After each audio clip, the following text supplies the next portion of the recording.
Bismillahirrahmanirrahim. Assalamualaikum warahmatullahi wabarakatuh. Kami dari kelompok 6 yang beranggotakan saya sendiri, Trio Yulianto, dan juga rekan saya Inas, yang akan menjelaskan sebuah materi, yaitu yang berjudul dakwah multikultural. Nah, materi yang pertama yang akan disampaikan oleh saya sendiri, yaitu dakwah berasal dari bahasa Arab yang berarti dakwah, yaitu ajakan, seruan atau panggilan, dan juga jamuan. Nah, dakwah itu bisa dilakukan secara lisan ataupun perbuatan. Dakwah secara lisan itu bisa disebut juga dengan dakwah bil lisan. Nah, dakwah secara perbuatan itu bisa disebut juga dengan dakwah bil hal. Nah, dakwah secara terminologi para ahli banyak memberikan definisi-definisi. Nah, diantaranya dari Asep Muhyiddin. Menurut Asep Muhyiddin, dakwah adalah upaya kegiatan mengajak atau menyeru umat manusia agar berada di jalan Allah sesuai dengan fitrah dan kehanifannya secara integral, baik itu secara lisan maupun atau perbuatan. Nah, yang selanjutnya adalah multikultural. Multikultural itu berasal dari dua kata, yaitu yang pertama multi, yang kedua yaitu kultur.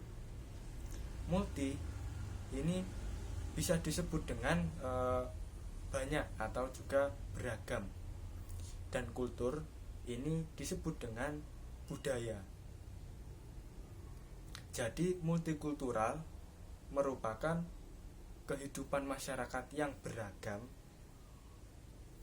yang menyangkut nilai, sistem, dan juga budaya. Lalu yang selanjutnya adalah masyarakat multikultural. Masyarakat multikultural merupakan bentuk masyarakat modern yang anggotanya itu beraneka ragam atau dari berbagai golongan.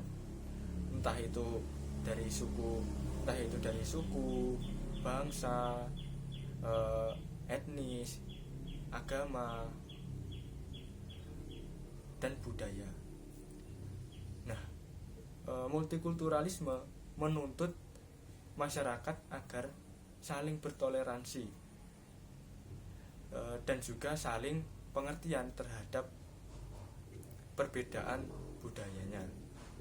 Nah, dengan demikian multikulturalisme itu akan menumbuhkan rasa cinta terhadap sesama manusia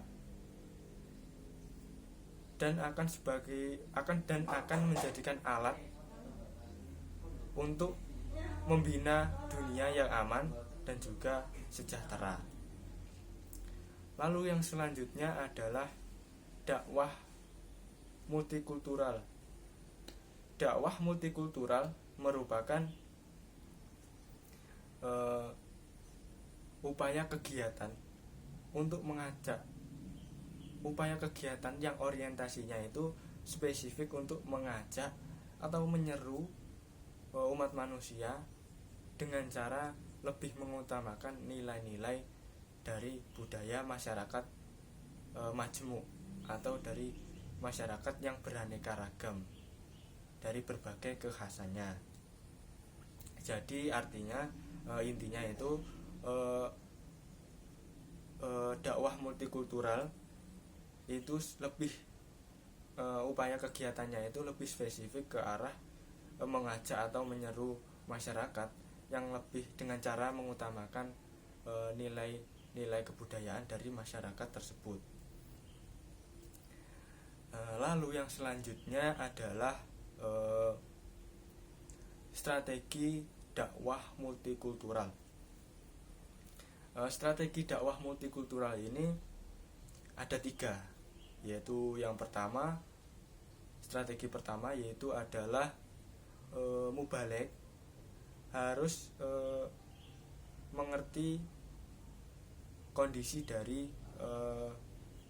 mat'u sebelum menyampaikan dakwahnya. Nah, strategi kedua yaitu mubalek harus mempertimbangkan kondisi sosial dari mat'u sebelum menentukan materi dalam dakwahnya, agar di dalam dakwahnya itu lebih relevan. Lalu yang ketiga, mubalek dalam dakwahnya itu dengan cara pilihan atau juga bisa problem solving, bukan malah dengan cara menggurui, menyalahkan ataupun mencaci maki.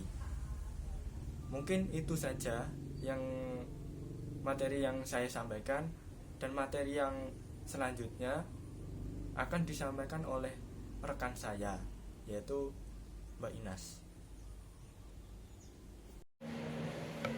Selanjutnya adalah konsep dakwah multikultural. Secara konseptual, dakwah multikultural memiliki dua pandangan dengan makna yang saling berkaitan, yaitu yang pertama, multikultur sebagai kondisi kemajemukan kebudayaan atau pluralisme budaya dari suatu masyarakat. Nah, maksudnya adalah masyarakat tersebut terdiri dari berbagai suku, ras, budaya, adat istiadat yang berbeda. Nah, dalam konteks ini, setiap budaya itu dihargai dan dihormati tanpa adanya diskriminasi atau pemaksaan satu budaya dengan budaya yang lain. Nah, yang kedua adalah multikulturalisme merupakan seperangkat kebijakan pemerintah pusat yang dirancang sedemikian rupa agar seluruh lapisan masyarakat dapat memberi perhatian yang penuh kepada kebudayaan dari semua etnis atau suku budaya. Nah, maksudnya kebijakan ini bertujuan untuk mencegah diskriminasi, mempromosikan toleransi, serta mendorong interaksi antar budaya dan saling menghormati.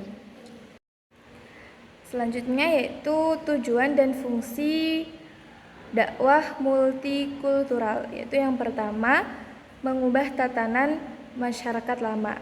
Nah, artinya dakwah multikultural ini bertujuan untuk membawa perubahan positif dalam masyarakat yang masih memegang nilai lama yang mungkin tidak sesuai dengan prinsip kesetaraan, keadilan, perdamaian Islam, dan semacamnya. Nah, yang kedua yaitu transformasi nilai-nilai Islam. Transformasi nilai Islam ini yaitu menyampaikan nilai-nilai seperti persaudaraan, keadilan, kasih sayang, dan tolong-menolong dalam konteks budaya yang berbeda tanpa kehilangan inti ajaran Islam tersebut. Nah, yang ketiga adalah mengakui adanya perbedaan man'u secara individu. Nah, pengakuan ini mendorong pendekatan yang lebih personal dan empatik dalam menyampaikan pesan Islam agar dapat diterima lebih baik. Nah, di sini dakwah juga mengakui adanya perbedaan man'u secara individu dan budaya, yaitu yang pertama, dakwah menganggap bahwa masing-masing man'u mempunyai perbedaan derajat sesuai dengan kedudukan dan prestasinya. Nah, yang kedua, dakwah perlu menumbuhkan interaksi antara man'u melalui cara konvensional dan komunikasi. Nah, yang ketiga, dakwah perlu mendorong tumbuhnya sikap menghormati dan menghargai perbedaan masing-masing individu untuk mewujudkan keadilan. Nah, tujuan dakwah pada dasarnya adalah yang pertama, mengubah tatanan masyarakat lama, baik secara evolusi maupun secara revolusi. Nilai maupun kelembagaan dari suatu kondisi mengarah kepada suatu kondisi yang telah terkonseptualisasikan.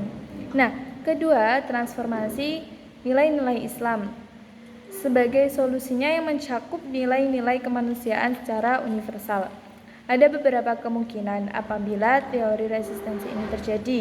Misalnya terjadi gejolak budaya pada level mad'u, begitu juga gejolak pada diri sang dai, atau terjadi gejolak antara dai dan mad'u dalam suatu kondisi tertentu. Terjadi kompromi budaya baik pada tataran kesetaraan ide maupun pada tataran konkret hasil produk budaya. Terjadi dominasi salah satu kekuatan gagasan dan budaya baik pada dai maupun mad'u. Atau akan terjadi ketidakjelasan bentuk budaya yang mengarah pada format budaya baru dan kembali ke tradisi lama karena tidak adanya dominasi di antara budaya-budaya yang ada. Akan tetapi yang terakhir ini itu biasanya kemungkinan kecil terjadi. Selanjutnya adalah prinsip dakwah multikultural. Nah, di sini prinsip dakwah multikultural itu ada 4. Antara lain yang pertama ukhuwah, selanjutnya hurriyah, 3 musawah, dan yang terakhir adalah. Nah, ukhuwah ini berarti persaudaraan.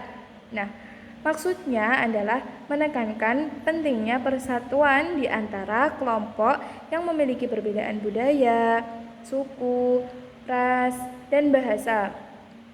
Nah, prinsip dakwah multikultural yang kedua adalah hurriyah atau kebebasan. Nah, artinya dakwah itu tidak boleh memaksa, melainkan dilakukan dengan pendekatan yang persuasif dan penuh toleransi. Seperti itu. Nah, yang selanjutnya adalah musawah atau persamaan.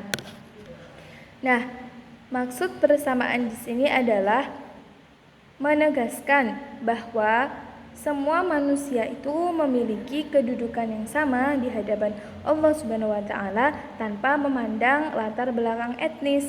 Jadi di Indonesia itu beragam suku, budaya, dan ras. Nah, itu tetap memiliki kedudukan yang sama di hadapan Allah Subhanahu wa taala. Nah, yang selanjutnya prinsip dakwah multikultural yang keempat adalah atau keadilan. Nah, keadilan ini mengacu kepada perlakuan yang adil terhadap semua individu.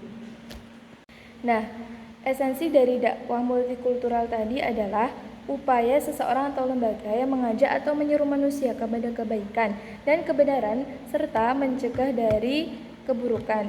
Nah, sehingga dakwah bermakna ajakan kepada seluruh umat manusia tanpa membedakan suku bangsa, ras, gender, dan umur untuk memahami, mempercaya, atau mengimani dan mengamalkan ajaran Islam. Juga mengajak kepada kebaikan dan mencegah kemungkaran. Tercakup dalam pengertian kebudayaan adalah para pendukung kebudayaan baik secara individual maupun secara kelompok dengan bergandengan tangan, saling mendukung dengan proses-proses kesederajatan pelaku secara individual.